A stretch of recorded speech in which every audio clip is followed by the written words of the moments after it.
Saudara-saudari, salam damai dalam Kristus. Hari ini, Jumat, tanggal 19 November tahun 2021. Kita akan membaca kitab suci dan merenungkan sabda Tuhan dari Injil Lukas, bab 19 ayat 45 sampai dengan ayat 48. Bersama dengan saya, Maria Ratih Sandriawati dari Paroki Santo Stefanus, Surabaya. Dalam nama Bapa dan Putra dan Roh Kudus. Amin. Marilah berdoa. Allah yang penuh kasih, kami mengucap syukur atas kasih yang telah Engkau berikan pada kami hingga saat ini. Pada kesempatan ini, izinkan kami kembali mendengarkan firman-Mu. Semoga firman-Mu dapat menjadi penerang bagi kehidupan kami. Amin. Inilah Injil Yesus Kristus menurut Santo Lukas. Dimuliakanlah Tuhan. Lalu Yesus masuk ke bait Allah, dan mulailah ia mengusir semua pedagang di situ. Katanya kepada mereka, "Ada tertulis, rumahku adalah rumah doa, tetapi kamu menjadikannya sarang penyamun." Tiap-tiap hari ia mengajar di dalam bait Allah.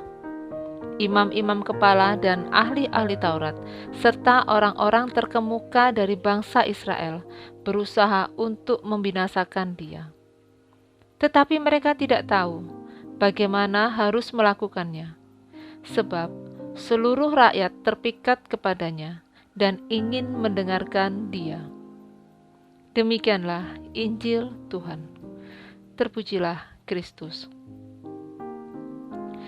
Saudara-saudari yang terkasih, dalam Injil Lukas tertulis, mulailah ia mengusir semua pedagang di situ. Awalnya, penjual binatang ada di sana untuk menolong umat agar tidak repot membawa hewan kurban. Tentulah bukan hal gampang membawa hewan kurban ke Yerusalem. Meski demikian, banyak orang yang membawa sendiri hewan terbaik untuk dipersembahkan kepada Allah. Persoalannya, kadang hewan kurban ditolak karena dianggap tidak kudus. Akibatnya, mereka harus membeli dari pedagang di bait Allah yang telah tersertifikasi. Harganya tentu jauh lebih mahal dari biasanya. Kegiatan macam begini tidak ubahnya dengan perampokan. Melihat hal itu membuat Yesus marah, karena rumahnya telah berubah rupa dari rumah doa menjadi sarang penyamun. Saudara-saudari, Yesus mengusir pedagang yang mengubah rumah doa menjadi sarang penyamun. Maksudnya bukan hanya ditujukan kepada pedagang saja, melainkan suatu hal yang memperingatkan kepada siapa saja yang motivasinya ke gereja atau yang terlibat dalam kegiatan gereja bertujuan untuk kepentingan dirinya sendiri.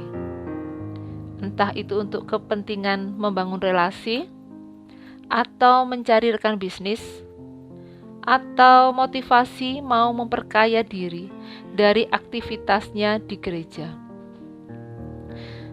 Sebab tujuan kita ke gereja adalah untuk berdoa, atau tujuan kita beraktivitas di gereja adalah untuk pelayanan. Yesus dengan tegas menolak pedagang atau motivasi orang atau umat yang bertindak seperti pedagang dan dikecam oleh Yesus sebagai penyamun. Yesus juga mengingatkan bahwa rumahku adalah rumah doa. Artinya, gereja adalah rumah doa.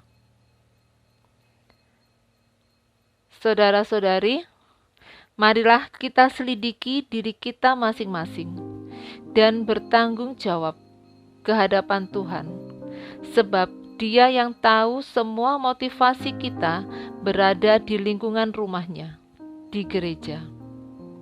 Semoga pekerjaan apapun yang kita lakukan adalah bertujuan untuk kehidupan kita yang sejalan dengan kehendak Tuhan, dan kita tidak mencampur adukan urusan pekerjaan dunia, dilibatkan di dalam gereja atau beraktivitas di gereja.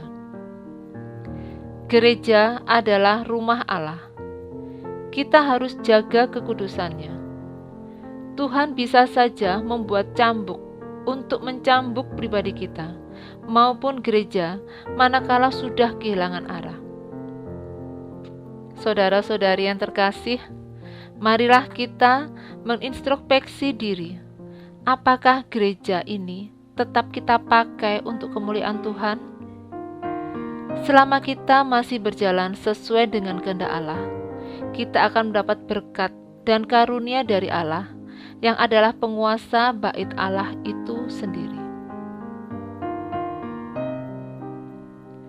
Marilah kita berdoa. Ya Tuhan, biarkanlah segala kebaikan dan kebenaran menguasai hati dan pikiran kami. Jernihkanlah hati dan pikiran kami, sehingga hanya memikirkan dan menghayati segala kebaikan yang berasal hanya daripada-Mu. Dalam nama Bapa dan Putra dan Roh Kudus. Amin.